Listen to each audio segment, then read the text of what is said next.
जय जगन्नाथ ज्ञान मार्ग दर्शन चैनल को स्वागत। आज आम आलोचना करवा नवम श्रेणी संस्कृत पाठ्यक्रम अंतर्गत आमर जो अनुच्छेद विभाग अच्छी तत्रस्थ नवम अनुच्छेद उपरे जहाँकि परोपकार महानता उपरे आधारित एवं यही अनुच्छेद रे आमको देखा मिल जाना मिल केते गोटी पौराणिक कथा जहाँकि परोपकार पाई उद्दिष्ट। तेबे आसंतु जानी रखिबा एही अनुच्छेद को तत्सहित ताहार अभ्यास को।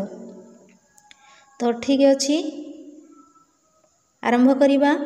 परोपकार मानव समाजस्य आधार स्तंभ। परोपकार मानव समाजस्य मानव समाज रो आधार स्तंभ अटे। परोपकारस्य भावना विना जीवनस्य संचालनम अति दुष्करम। संधि विच्छेद करी पढ़ा जाउछि पिला माने लक्ष्य कर। तो परोपकारस्य भावना विना परोपकारर भावना विना जीवनस्य जीवनर संचालनम अति संचालनम अति अछि संचालनम अति ताले जीवनर संचालन अत्यंत दुष्कर बा कष्टकर अटे। मानव जीवने अनेकानि कष्टानि आयन्ति। मानव जीवन रे अनेक कष्ट आसीथान्ति। कदाचित् रोगी भवति केवे रोगी हुवन्ति कदाचित् च दरिद्रः जायते एवं केउ समय दरिद्रता को मध्य प्राप्त हुवन्ति। तस्य मनः दुखितं भवति ताहार मन दुखित हुए। एतस्याम् अवस्थायां एही अवस्थारे सह सहायताम् अपेक्षते से सहायता आवश्यक करिथाए किए मनुष्य। तो सर्वे सहायता न कुर्वन्ति समस्ते सहायता करि नथान्ति। Next paragraph. सज्जनेषु एव परोपकारस्य भावना भवति। केवल सज्जन व्यक्ति मानक ठारे ही एव अर्थ कौन ही सज्जनेषु अर्थात सज्जन व्यक्ति मानक ठारे एव ही परोपकारर भावना भवति भावना रही थाए। सज्जन मानक ठारे ही परोपकारर भावना रही थाए। दुर्जनाः मानवान् पीडयन्ति किंतु दुष्ट व्यक्ति माने दुर्जन व्यक्ति माने मानव मानकु मनुष्य मानकु पीडयन्ति पीड़ा प्रदान करिथान्ति। सज्जनाः परोपकारं कुर्वन्ति किंतु सज्जन माने परोपकार करिथान्ति। सज्जनानां सर्वस्वं लोकानां कल्याणाय भवति। सज्जन मानकर सर्वस्वं सबुकिछि लोकानां लोकमानकर कल्याणाय कल्याण निमित्त भवति होइथाइबा अटे।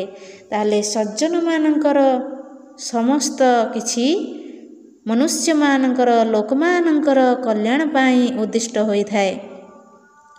ते निरक्षरान् साक्षरान् कुर्वन्ति।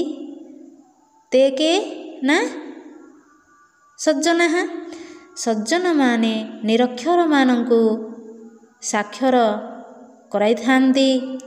पथभ्रष्टान् सन्मार्गं प्रदर्शयन्ति। पथभ्रष्ट होई जाइथिबा विपदगामी होई जाइथिबा व्यक्ति मानंकु सन्मार्गम सत् मार्गम सन्मार्गम सत्मार्ग रे प्रदर्शयन्ति बा सत्मार्ग प्रदर्शन करिथान्ति सत्मार्ग रे परिचालित कराइथान्ति। विभुखितानां बुभुक्षां नाशयन्ति। बुभुखितानां बुभुक्षां नाशयन्ति। बुभुक्षित मानकर अर्थात क्षुधारे आतुर व्यक्ति मानकर बुभुक्षां क्षुधा को नाशयन्ति नाश करिथान्ति। ସଜ୍ଜନାଃ କଷ୍ଟଂ ନ ଗଣୟନ୍ତି। ସଜ୍ଜନମାନେ କଷ୍ଟର ଗଣନା କରିନଥାନ୍ତି, ଅର୍ଥାତ୍ କଷ୍ଟକୁ ଭ୍ରୂକ୍ଷେପ କରିନଥାନ୍ତି। ସର୍ବଦା ସତ୍ ମାର୍ଗରେ ପରିଚାଳିତ ହୋଇ ମନୁଷ୍ୟମାନଙ୍କର କଲ୍ୟାଣ ନିମିତ୍ତ ନିଜର ଜୀବନକୁ ଉତ୍ସର୍ଗ କରିଥାନ୍ତି। ତେବେ ପିଲାମାନେ, ଏଇଠି କେତେଗୋଟି ଉଦାହରଣ ଅଛି ପରୋପକାର ଉପରେ, ଯାହାକି ଆମ ପାଇଁ ନିତ୍ୟନ୍ତ ଶିକ୍ଷଣୀୟ ହେବ ଆଶା କରୁଛି। ତ ଆସନ୍ତୁ ସେଗୁଡ଼ିକୁ ପର୍ଯ୍ୟାୟକ୍ରମେ ଆଲୋଚନା କରିବା। ପ୍ରଥମେ ରାଜା ଶିବିଙ୍କର ପରୋପକାର ଉପରେ ଏକ ବାକ୍ୟ ଏଠି ଦେଖିବାକୁ ମିଳେ। କ'ଣ ନା, ରାଜା ଶିବିଃ କପୋତସ୍ୟ ପ୍ରାଣରକ୍ଷଣାୟ ନିଜ ଶରୀରସ୍ୟ ମାଂସଂ ଅଦଦାତ୍। ତାହେଲେ ରାଜା ଶିବି କିଏ ପିଲାମାନେ? ନା, ଏ ହେଉଛନ୍ତି ପୁରୁ ବଂଶର ଏକ ଅତ୍ୟନ୍ତ ତ୍ୟାଗୀ ତଥା ଦୟାଳୁ ସ୍ୱଭାବର ରାଜା, ଯେ କି ଏକଦା ତାଙ୍କର ଏହି ତ୍ୟାଗ ଏବଂ ଦୟା ସ୍ୱଭାବର ପ୍ରସିଦ୍ଧି ସ୍ୱର୍ଗ ପର୍ଯ୍ୟନ୍ତ ବ୍ୟାପ୍ତ ଥିବାରୁ ଆମର ଦେବରାଜ ଇନ୍ଦ୍ର ଏବଂ ଅଗ୍ନିଦେବ ତାଙ୍କର ତ୍ୟାଗ ତଥା ଦୟା ସ୍ୱଭାବକୁ ପରୀକ୍ଷା କରିବା ନିମିତ୍ତ ଦେବରାଜ ଇନ୍ଦ୍ର ବ୍ୟାଜ ରୂପରେ ଏବଂ ଅଗ୍ନିଦେବ ଏକ କପୋତ ରୂପ ଧାରଣ କରି ଖାଦ୍ୟ ଖାଦକ ଭାବରେ ଧରାପୃଷ୍ଠକୁ ଅବତରଣ କରିଛନ୍ତି ଏବଂ ବ୍ୟାଜରୂପୀ ଇନ୍ଦ୍ର ଅଗ୍ନିରୂପୀ କପୋତକୁ ଆକ୍ରମଣ କରିଛନ୍ତି। ସେ ବ୍ୟାଜର ଭୟରେ ଭୟଭୀତ ହୋଇ ରାଜା ଶିବିଙ୍କର ଶରଣାଗତ ହୋଇଛନ୍ତି ଏବଂ ରାଜା ଶିବି କପୋତର ରକ୍ଷା ନିମିତ୍ତ ସେ ବ୍ୟାଜକୁ ବହୁ ଅନୁନୟ ବିନୟ ପୂର୍ବକ କପୋତ ପ୍ରତି ଏହିପରି ଆକ୍ରମଣ ନ କରିବା ପାଇଁ ପ୍ରାର୍ଥନା କରିଛନ୍ତି। ତ ଏଥିରେ ଦେବରାଜ ଇନ୍ଦ୍ର, ଯେ କି ବ୍ୟାଜ ରୂପ ଧାରଣ କରିଥିଲେ, ସେ ଏକ ଉପଦେଶ ଦେଇଛନ୍ତି କି ଯଦି ମୋତେ ସେହି କପୋତର ସମତୁଲ ମାଂସ ଆପଣ ଦିଅନ୍ତି, ତେବେ ମୁଁ କପୋତକୁ ଛାଡ଼ିଦେବି, ତାକୁ ଆକ୍ରମଣ କରିବି ନାହିଁ। ତ ଦୟାଳୁ ରାଜା ଶିବି ସେହି ବ୍ୟାଜର କଥାରେ ସ୍ୱୀକୃତି ପ୍ରଦାନ ପୂର୍ବକ ତାହାର ଅର୍ଥାତ୍ କପୋତର ସମତୁଲ ମାଂସ ଦେବା ପାଇଁ ନିଜ ଶରୀରର ମାଂସକୁ କାଟି ତରାଜୁରେ ରଖିଛନ୍ତି। କିନ୍ତୁ ତାହା ଯେତେ ଥୋଇଲେ ବି ମଧ୍ୟ ମାଂସକୁ ସେ କପୋତର ମାଂସ ସମ ଓଜନର ହୋଇପାରିଲା ନାହିଁ। ଶେଷରେ ସେହି କପୋତର ରକ୍ଷା ନିମିତ୍ତ ମହାରାଜ ଶିବି ନିଜକୁ ସେହି ତରାଜୁରେ ରଖିଛନ୍ତି, ଅର୍ଥାତ୍ ସେହି ତରାଜୁରେ ବସିଯାଇଛନ୍ତି ଏବଂ କହିଛନ୍ତି, ମୋର ଶରୀରର ସମସ୍ତ ମାଂସକୁ ମୁଁ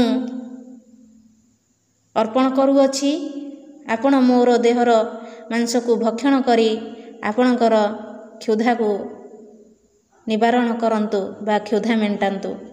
ଏହାପରେ ରାଜା ଶିବିଙ୍କର ଏହି ଦୟାଳୁ ତଥା ପରୋପକାରିତା ଦେଖି ସ୍ୱର୍ଗରୁ ପୁଷ୍ପବୃଷ୍ଟି ହୋଇଅଛି। ଏହିପରି ସେ ରାଜା ଶିବି କପୋତକୁ ବ୍ୟାଜ କବଳରୁ ରକ୍ଷା କରିଥିଲେ। ଏହା ହିଁ ହେଉଛି ରାଜା ଶିବିଙ୍କର ପରୋପକାରିତାର ଏକ ଜ୍ୱଳନ୍ତ ଦୃଷ୍ଟାନ୍ତ, ଯାହାକି ଆମକୁ ଶିକ୍ଷା ଦିଏ ପରୋପକାର ପ୍ରତ୍ୟେକ ମଣିଷ କ୍ଷେତ୍ରରେ କେତେ ମୂଲ୍ୟବାନ ଗୁଣ ଅଟେ। ତ ସେହି ଅନୁସାରେ ଆମେମାନେ ଆମ ଜୀବନରେ କିଛି ନା କିଛି ମାତ୍ରାରେ ପରର ଉପକାର କରିବା ପାଇଁ ଚେଷ୍ଟିତ ହେବା ଆବଶ୍ୟକ। ତ ରାଜା ଶିବିଃ କପୋତସ୍ୟ ପ୍ରାଣରକ୍ଷଣାୟ ନିଜ ଶରୀରସ୍ୟ ମାଂସମ୍ ଅଦଦାତ୍। ରାଜା ଶିବି କପୋତର ପ୍ରାଣରକ୍ଷା ନିମିତ୍ତ ନିଜ ଶରୀରର ମାଂସକୁ ଦେଇଥିଲେ। ଆଉ ଗୋଟିଏ ଉଦାହରଣ ଏଠାରେ ଲକ୍ଷ୍ୟ କରାଯାଏ ପିଲାମାନେ, ତାହା କ'ଣ ନା ଅଛି ଦଧିଚିଃ ଦେବାନାଂ ରକ୍ଷାयै ଅସ୍ଥିନି ଅଦଦାତ୍। ଏହା ବି ଏକ ପୌରାଣିକ ଆଖ୍ୟାନ। ସମୟ ଥିଲା ଯେ ଦେବତା ଏବଂ ଅସୁରମାନଙ୍କ ମଧ୍ୟରେ ଘୋର ଯୁଦ୍ଧ ସମ୍ପନ୍ନ ହେଉଥିଲା। ଏହି ସମୟରେ ଅସୁରମାନଙ୍କର ଯେ ରାଜା ବୃତ୍ରାସୁର, ସେ ଦେବତାମାନଙ୍କୁ ବହୁ ପୀଡ଼ା ପ୍ରଦାନ କରୁଥିଲା, ପୃଥିବୀବାସୀଙ୍କୁ ବହୁ ଅତ୍ୟାଚାର କରୁଥିଲା। ଏହି ଅତ୍ୟାଚାରରେ ପୀଡ଼ିତ ଦେବତାମାନେ ଏହାର ନିରାକରଣର ଉଦ୍ଦେଶ୍ୟ ଜାଣିବା ପାଇଁ ବ୍ରହ୍ମାଙ୍କ ନିକଟରେ ଉପସ୍ଥିତ ହେଲେ ଏବଂ ବ୍ରହ୍ମାଙ୍କ ନିର୍ଦ୍ଦେଶ କ୍ରମେ ପରାମର୍ଶ କ୍ରମେ ସେ ଋଷି ଦଧିଚିଙ୍କ ନିକଟରେ ଯାଇ ପହଞ୍ଚିଛନ୍ତି। ସେହି ସମୟରେ ଦଧିଚି ଧ୍ୟାନରତ। ତ ଦେବତାମାନଙ୍କର ଉପସ୍ଥିତିକୁ ଅର୍ଥାତ୍ ଉପସ୍ଥିତିର କାରଣକୁ ଦେବତାମାନଙ୍କ ଠାରୁ ଶୁଣି ଶେଷରେ ଦଧିଚି ସମଗ୍ର ବିଶ୍ୱ ତଥା ଦେବତାମାନଙ୍କର ମଙ୍ଗଳ ଉଦ୍ଦେଶ୍ୟରେ ନିଜର ଅସ୍ଥିକୁ ପ୍ରଦାନ କରିବା ପାଇଁ ସ୍ୱୀକୃତି ପ୍ରଦାନ କରିଛନ୍ତି। କାହିଁକି ନା ବ୍ରହ୍ମାଙ୍କର ଉପଦେଶ ଥିଲା କି ଯଦି ଋଷି ଦଧିଚି ତାଙ୍କର ହାଡ଼କୁ ସ୍ୱଇଚ୍ଛାରେ ପ୍ରଦାନ କରନ୍ତି, ତେବେ ସେହି ଦଧିଚିଙ୍କର ହାଡ଼ରେ ହିଁ ଯେଉଁ ବଜ୍ର ନିର୍ମାଣ ହେବ, ସେହି ବଜ୍ର ହିଁ ବୃତ୍ରାସୁରର ବଧର କାରଣ ହୋଇପାରିବ। ନଚେତ୍ ଅନ୍ୟ କୌଣସି ଅସ୍ତ୍ର ଦ୍ୱାରା ବୃତ୍ରାସୁର ବଧ ଅସମ୍ଭବ। ତ ଏହା ଯେବେ ଦଧିଚି ଜାଣନ୍ତି, ସେବେ ସେ ସେହି ପରର ଉପକାର ନିମନ୍ତେ ଅର୍ଥାତ୍ ଦେବତାମାନଙ୍କର ତଥା ପୃଥିବୀର ରକ୍ଷା ନିମିତ୍ତ ଧ୍ୟାନମଗ୍ନ ହୋଇ ନିଜର ଅସ୍ଥିକୁ ବିସର୍ଜନ କରିଥିଲେ। ପରବର୍ତ୍ତୀ ମୁହୂର୍ତ୍ତରେ ସେହି ଅସ୍ଥିକୁ ନେଇ ଦେବରାଜ ଇନ୍ଦ୍ର ବଜ୍ର ନିର୍ମାଣ ପୂର୍ବକ ବୃତ୍ରାସୁରକୁ ବଧ କରିବାରେ ସଫଳ ହୋଇଥିଲେ। ଫଳରେ ଏହା ପରର ଉପକାର ନିମିତ୍ତ ଉଦ୍ଦିଷ୍ଟ ବୋଲି ଆମେ ଏହି ଆଖ୍ୟାନରୁ ଜାଣିପାରୁ। ତ ତାହା ଏଠାରେ ଉପସ୍ଥାପନ କରାଯାଇଛି ଯେ ଦଧିଚିଃ ଦେବାନାଂ ରକ୍ଷାयै ଅସ୍ଥିନି ଅଦଦାତ୍। ଋଷି ଦଧିଚି ମଧ୍ୟ ଦେବାନାଂ ଅର୍ଥାତ୍ ଦେବତାମାନଙ୍କର ରକ୍ଷା ନିମିତ୍ତ ଅସ୍ଥିନି ନିଜର ହାଡ଼ ଗୁଡ଼ିକୁ ଅଦଦାତ୍ ପ୍ରଦାନ କରିଥିଲେ, ଯାହାକି ପରୋପକାରର ଏହା ଏକ ଜ୍ୱଳନ୍ତ ଉଦାହରଣ। ନେକ୍ସଟ ଅଛି ଉଦାହରଣଟି, ସପ୍ତର୍ଷୟଃ ଚୌରମ୍ ରତ୍ନାକରମ୍ ଉପଦିଶ୍ୟ ବାଲ୍ମୀକିମ୍ ଅକୁର୍ବନ୍। ସପ୍ତର୍ଷୟ ହେଲା ସପ୍ତ ଋଷି ମଧ୍ୟ କ'ଣ କରିଥିଲେ ନା ଚୌରମ୍ ରତ୍ନାକରମ୍ ଉପଦିଶ୍ୟ, ଚୋର ରତ୍ନାକରକୁ ଉପଦେଶ ଦେଇ ବାଲ୍ମୀକିମ୍ ଅକୁର୍ବନ୍, ବାଲ୍ମୀକି ଋଷିରେ ପରିଣତ କରିଦେଇ ପାରିଥିଲେ। ତାହେଲେ ରତ୍ନାକର କିଏ ନା ରତ୍ନାକର ଏକ ଦସ୍ୟୁ ଥିଲା, ଡକାୟତ ଥିଲା, ଯିଏକି ଏକ ବନ ମଧ୍ୟରେ ଲୁଚି ରହି ସେହି ମାର୍ଗ ଦେଇ ଯାଉଥିବା ପ୍ରତ୍ୟେକ ପଥିକଙ୍କ ଠାରୁ ଲୁଟପାଟ କରୁଥିଲା। ଯଦିବା ଏଥିରେ କେହି ଅରାଜି ହୁଅନ୍ତି, ତେବେ ସେମାନଙ୍କୁ ହତ୍ୟା ବି ମଧ୍ୟ କରୁଥିଲା। ଏକଦା ସପ୍ତ ଋଷି ସେହି ମାର୍ଗ ଦେଇ ଯାଉଥାନ୍ତି, ସେମାନଙ୍କୁ ମଧ୍ୟ ରତ୍ନାକର ଏହିପରି ଆକ୍ରମଣ ଯେବେ କରିବାକୁ ଅଗ୍ରସର ହୁଏ, ସେହି ସମୟରେ ସେମାନେ ସେହି ଦସ୍ୟୁ ରତ୍ନାକର ପ୍ରତି ଉପଦେଶ ଦେଇଥିଲେ। ପ୍ରକୃତ ଜୀବନର ମାର୍ଗ କ'ଣ, ଜୀବନର ଲକ୍ଷ୍ୟ କ'ଣ, ଏହି ଚୋରି ଡକାୟତି ଦ୍ୱାରା ସେ କେତେ ପାପ ଅର୍ଜନ କରୁଛି ଏବଂ ପାପ ଯେତେବେଳେ କ'ଣ ବୋଲି ଦସ୍ୟୁ ରତ୍ନାକର ପ୍ରଶ୍ନ କରେ ସପ୍ତଋଷିଙ୍କୁ, ସେ କହିଛନ୍ତି ଯେ ଏହାଦ୍ୱାରା ତୁ ପାପଭୋଗୀ ହେଉଛୁ। ତ ତୁ ଯେଉଁମାନଙ୍କ ପାଇଁ ଏ ପାପ କର୍ମ କରିବାକୁ ଏତେ ବ୍ୟଗ୍ର, ଅର୍ଥାତ୍ ତୋର ପରିବାର ଲୋକଙ୍କୁ ଯାଇ ପଚାର ଯେ ପରବର୍ତ୍ତୀ ମୁହୂର୍ତ୍ତରେ ତୋର ଏହି ପାପର ଭାଗୀ ସେମାନେ ହୋଇପାରିବେ କି? ତ ଏହାପରେ ସେ ନିଜର ପରିବାର ଲୋକଙ୍କୁ ପ୍ରଶ୍ନ କରିଛି। ଏଥିରେ କେହି ରାଜି ହୋଇନାହାନ୍ତି। ଫଳରେ ସେ ନିଜର କୃତ କର୍ମ ତଥା ପାପର ପ୍ରାୟଶ୍ଚିତ ପାଇଁ ଏବଂ ସେହି କୁକର୍ମ ଯୁକ୍ତ ପଥରେ ପଥିକ ନ ହେବା ପାଇଁ ସିଦ୍ଧାନ୍ତ ନେଇଛି। ପରିଶେଷରେ ଯାଇ ଧ୍ୟାନରେ ଅର୍ଥାତ୍ ତପସ୍ୟାରେ ମଗ୍ନ ହୋଇଛି। ଫଳରେ ବହୁ ବର୍ଷ ପରେ ତାହା ଉଇହୁଙ୍କାରେ ପରିଣତ ହୋଇ ବଲ୍ମୀକରେ ପରିଣତ ହୋଇ ଶେଷରେ ସେଥିରୁ ବାଲ୍ମୀକି ଋଷିଙ୍କର ଆବିର୍ଭାବ ହୋଇଛି। ତେବେ ଅନ୍ୟ ଗ୍ରନ୍ଥମାନଙ୍କରେ, ପୌରାଣିକ ଗ୍ରନ୍ଥମାନଙ୍କରେ ମହର୍ଷି ନାରଦ ଦସ୍ୟୁ ରତ୍ନାକରକୁ ଉପଦେଶ ଦେଇଥିଲେ ବୋଲି ଶୁଣାଯାଏ। କିନ୍ତୁ ଏଠାରେ ପିଲାମାନେ ସପ୍ତର୍ଷୟ ଦେଇଛି, ତୁମେ ଏହି ଅନୁସାରେ ହିଁ ଯଦି ପ୍ରଶ୍ନ ଆସେ ଉତ୍ତର କରିବ। ତ ଠିକ୍ ଅଛି, ଆମେ ଏଥିରୁ ଜାଣିଲେ କ'ଣ ନା ସଜ୍ଜନମାନେ ଏକ ପଥଭ୍ରଷ୍ଟ ବ୍ୟକ୍ତିକୁ ମଧ୍ୟ ସତ୍ମାର୍ଗରେ ପରିଚାଳିତ କରାଇପାରନ୍ତି, ଯାହାକି ପରୋପକାରର ଅନ୍ୟ ଏକ ନିଦର୍ଶନା। ତ ଏବେ ଯିବା ନେକ୍ସଟ ପାରାଗ୍ରାଫ। ତେବେ ପିଲାମାନେ କେବଳ ଯେ ସଜ୍ଜନମାନଙ୍କଠାରେ ଏହି ପରୋପକାର ଭାବ ଦେଖାଯାଏ ତାହା ନୁହେଁ, ଆମେ ପ୍ରକୃତି ଠାରୁ ବି ମଧ୍ୟ ପରୋପକାରର ନିଦର୍ଶନ ପାଉ, ଦୃଷ୍ଟାନ୍ତ ପାଉ। କେମିତି ନା ପରୋପକାରସ୍ୟ ଏଷା ଭାବନା ପ୍ରକୃତୌ ଚ ଅପି ଦୃଶ୍ୟତେ।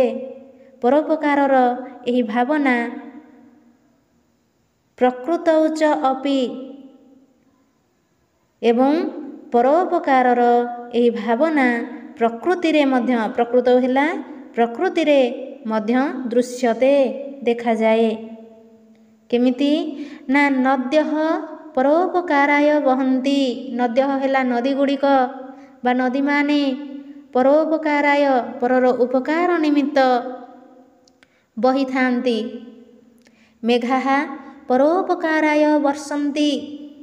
ମେଘମାନେ ପରର ଉପକାର ନିମିତ୍ତ ବର୍ଷା କରିଥାନ୍ତି, ଯାହାଫଳରେ କି ମେଘ ବର୍ଷିବା ଫଳରେ ଆମମାନଙ୍କ ଜୀବନରେ ଜଳର ପ୍ରାଚୁର୍ଯ୍ୟତା ଭରିଯାଏ।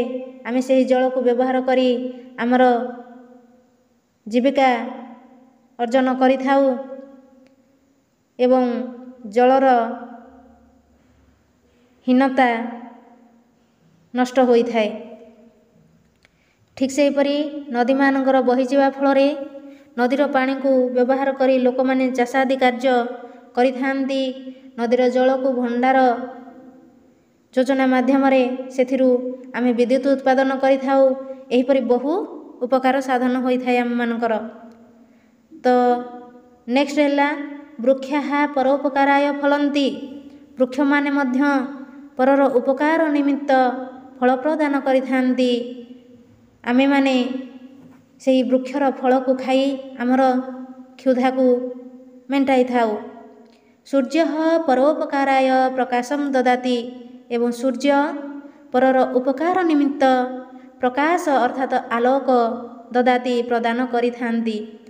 ଅତଃ ଉଚିତମ୍ ଏବ ଉକ୍ତମ୍। ଏହା କହିବା ଉଚିତ କି ପରୋପକାରାୟ ସତାଂ ବିଭୂତୟଃ। ପରୋପକାର ହିଁ ସତାଂ ସଜ୍ଜନମାନଙ୍କର ବିଭୂତୟଃ ଶ୍ରେଷ୍ଠ ସମ୍ପଦ। ସଜ୍ଜନମାନଙ୍କର ଶ୍ରେଷ୍ଠ ସମ୍ପଦ ହେଉଛି ପରୋପକାର ଗୁଣ।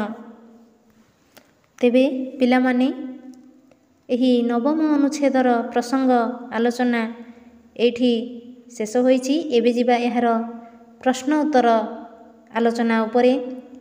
1 ନମ୍ବର ନିର୍ଦ୍ଦେଶ ଅଛି ଏକେନ ବାକ୍ୟେନ ସଂସ୍କୃତ ଭାଷୟା ମାତୃଭାଷୟା ବା ଉତ୍ତରମ୍ ଲିଖତ। ଏକେନ ବାକ୍ୟନ ହେଲା ଗୋଟିଏ ବାକ୍ୟରେ ସଂସ୍କୃତ ଭାଷୟା ମାତୃଭାଷୟା ବା ସଂସ୍କୃତ ଭାଷାରେ ବା ନିଜ ମାତୃଭାଷାରେ ଉତ୍ତରମ୍ ଲିଖତ ଉତ୍ତର ଲେଖ। କ ନମ୍ବର ମାନବ ଜୀବନେ କାନି ଆୟାନ୍ତି ମାନବ ଜୀବନରେ କ'ଣ ସବୁ ଆସିଥାଏ ବା ଆସିଥାନ୍ତି। ଯଦି ଆମେ ସଂସ୍କୃତରେ କହିବା ତେବେ ହେବ ମାନବ ଜୀବନେ ଅନେକାନି କଷ୍ଟାନି ଆୟନ୍ତି। ମାନବ ଜୀବନେ ଅନେକାନି କଷ୍ଟାନି ଆୟନ୍ତି। ତ ଏହାର ଓଡ଼ିଆ ହେବ ମାନବ ଜୀବନରେ ଅନେକ କଷ୍ଟ ଆସିଥାନ୍ତି। ଖ ନମ୍ବର ଦଧିଚିହି ଦେବାନାଂ ରକ୍ଷାयै କାନି ଅଦଦାତ୍। ଦଧିଚିହି ଦେବାନାଂ ରକ୍ଷାयै ଅସ୍ଥିନି ଅଦଦାତ୍। ସଂସ୍କୃତରେ କଲେ ହେବ ଅସ୍ଥିନି ଅଦଦାତ୍। କିନ୍ତୁ ଆମେ ଯଦି ଓଡ଼ିଆରେ କହିବା ହେବ ଋଷି ଦଧିଚି ଦେବତାମାନଙ୍କର ରକ୍ଷା ନିମିତ୍ତ ନିଜର ଅସ୍ଥି ଗୁଡ଼ିକୁ ପ୍ରଦାନ କରିଥିଲେ। ଗ ନମ୍ବର ବୃକ୍ଷାଃ କିମର୍ଥଂ ଫଲନ୍ତି। ତ ଏହାର ଆନ୍ସର ସଂସ୍କୃତରେ ହେବ ପିଲାମାନେ ବୃକ୍ଷାଃ ପରୋପକାରାୟ ଫଲନ୍ତି। ବୃକ୍ଷ ଗୁଡ଼ିକ ପରର ଉପକାର ନିମିତ୍ତ ଫଳ ପ୍ରଦାନ କରିଥାନ୍ତି ବା ଫଳିଥାନ୍ତି। ତ 2 ନମ୍ବର ଏକେନ ପଦେନ ସଂସ୍କୃତ ଭାଷୟା ମାତୃଭାଷୟା ବା ଉତ୍ତରମ୍ ଲିଖତ। ଗୋଟିଏ ପଦରେ ସଂସ୍କୃତ ଭାଷା ବା ମାତୃଭାଷାରେ ଏହାର ଉତ୍ତର ଲେଖିବା ଅର୍ଥାତ୍ ଏହି ପ୍ରଶ୍ନ ଗୁଡ଼ିକର ଉତ୍ତର ଲେଖିବା।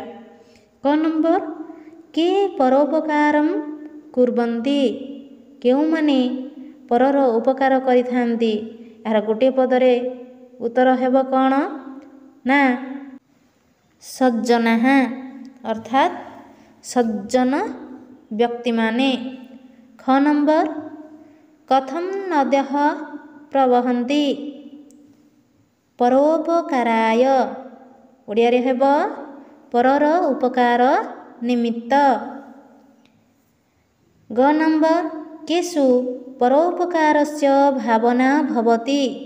କେଉଁମାନଙ୍କ ଠାରେ ପରୋପକାରର ଭାବନା ରହିଥାଏ। ତ ଏହାର ସଂସ୍କୃତ ଉତ୍ତର ହେବ ସଜ୍ଜନେଷୁ।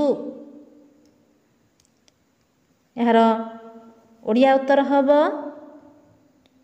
ସଜ୍ଜନ ମାନଙ୍କଠାରେ। ଘ ନମ୍ବର ମାନବ ସମାଜସ୍ୟ ଆଧାରସ୍ତମ୍ଭଃ କଃ। ମାନବ ସମାଜର ଆଧାରସ୍ତମ୍ଭ କ'ଣ? ପ୍ରଶ୍ନ କରିଛି। ଏହାର ଗୋଟିଏ ପଦରେ ଉତ୍ତର ହେବ ପରୋପକାରଃ ଅର୍ଥାତ୍ ପରୋପକାର ଓଡ଼ିଆରେ। ତ ଆଶା କରୁଛି ପିଲାମାନେ ବୁଝିପାରିଥିବେ। ଯଦି ବା କିଛି ଡାଉଟ୍ ରୁହେ କମେଣ୍ଟ ବକ୍ସ ମାଧ୍ୟମରେ ଜଣାଇ ପାରିବେ ଏବଂ କ୍ଲିଅର ବି ମଧ୍ୟ ହୋଇପାରିବେ। ଆମର ଆଲୋଚନାକୁ ଏହିଠାରେ ରଖିବା। ପୁଣି ମିଳିବା ନୂଆ ଭିଡ଼ିଓରେ। ଆମର ଚ୍ୟାନେଲକୁ ଦେଖୁଥିବାରୁ ବହୁତ ବହୁତ ଧନ୍ୟବାଦ। ଜୟ ଜଗନ୍ନାଥ।